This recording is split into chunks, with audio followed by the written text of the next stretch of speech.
Well, I am delighted to be here tonight to honour the recipients of this year's Distinguished Alumni Awards in the Media School. And as I said, it's a particular pleasure to be here doing it in this building where the very extensive renovations, I mean, I don't know how many of you have been able to do a hard hat tour of the inside of this building, but it's really been completely gutted. And I think some of you have seen the renderings of what it's going to look like, and it is going to be spectacular.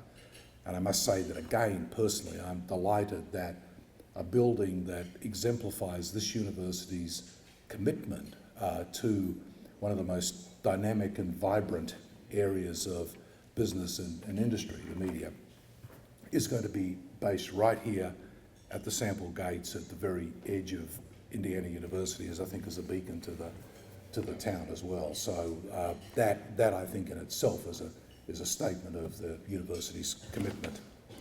I'm also very pleased to add my welcome to the various distinguished alumni who have joined us here. The Dean introduced a number of you before, and we're delighted to have you all here. We're tremendously proud of your accomplishments as well, and I think your achievements in turn reflect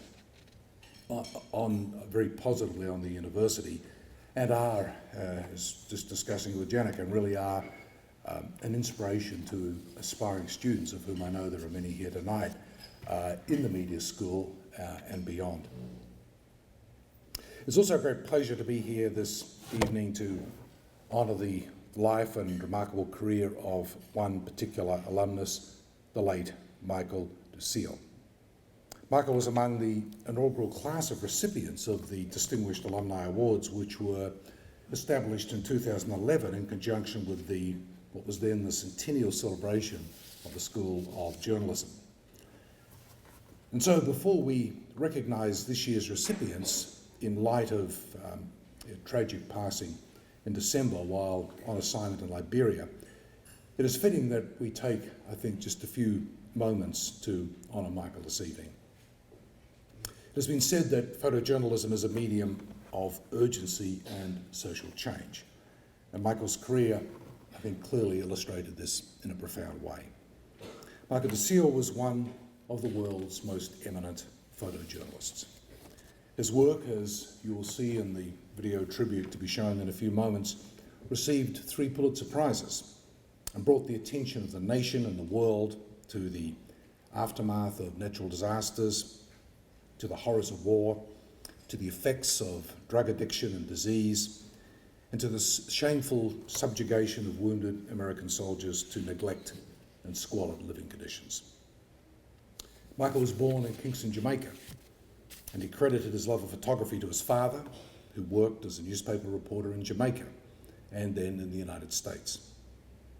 Michael came to Indiana University as an undergraduate student, arriving with nothing more than a suitcase and a passion for photography. He did not apparently even have a camera. And the late Will Counts, who would go on to become one of Michael's mentors, as would Professor Emeritus John Alhauser, gave Michael one of his cameras. Michael worked at the Indiana Daily Student alongside Tom French, who's here tonight, of course, and who is also, of course, a Pulitzer Prize winner, and now serves as Professor of Practice in the Media School. And Tom and Michael remained lifelong friends. And Michael was a loyal friend to Indiana University. He returned to campus a number of times to meet and work with students and to lecture in Professor French's class. He also served on the School of Journalism Advisory Board. He documented, for example, the Civil War in Sierra Leone, a war that was described at the time as the world's most cruelest, but also most invisible. Michael and a Washington Post colleague drove for 2 days through the Liberian forest with a number of Charles Taylor's child soldiers to report on the unspeakable atrocities being perpetuated by members of the Revolutionary United Front. He also photographed the Marsh Arabs as they returned to their homes in southeastern Iraq after the fall of Saddam Hussein, who had systematically attempted to annihilate their 5,000-year-old culture. He was embedded with the Afghan army in 2013, where he documented close combat firefights with the Taliban, medical evacuations, and a makeshift morgue at the Kandahar Regional Military Hospital. Michael truly was a citizen of the world. He travelled the globe, including at least 8 visits to Africa, to cover various stories. Washington Post colleague Joel Achenbach wrote of Michael, "He was an old-school photographer who knew you had to get close to your subjects and then get closer still. He was deliberate and methodical. He would not be rushed. He had to get it just right. He did background research, studied the lay of the land, listened to people, earned their trust, took his time, and aimed for nothing short of perfection." But the enormous impact of Michael's work was not limited to his photography in the field. He also served in management roles at the Washington Post as a photo editor and a director of photography for over 20 years. His friends and colleagues remember him not only for his journalistic talent, professionalism, but also for his empathy, his compassion, and his humility. And so tonight, I am very pleased to honour Michael's remarkable career by posthumously presenting him with Indiana University's Thomas Hart Benton Medallion.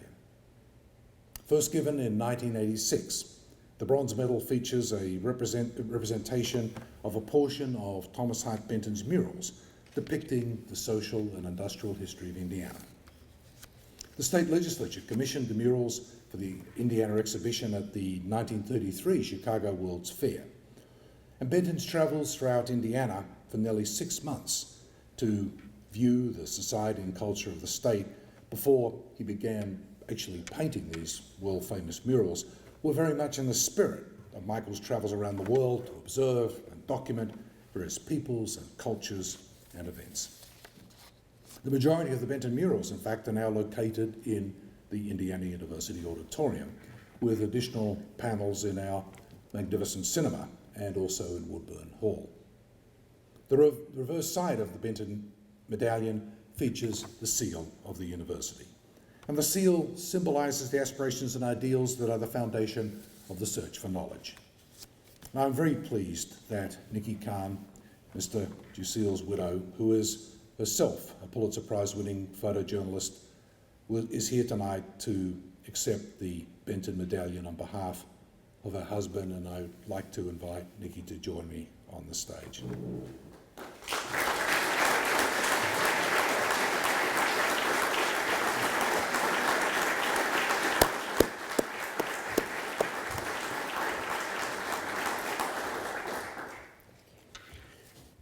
Nikki, Indiana University takes great pride in Michael's life and career.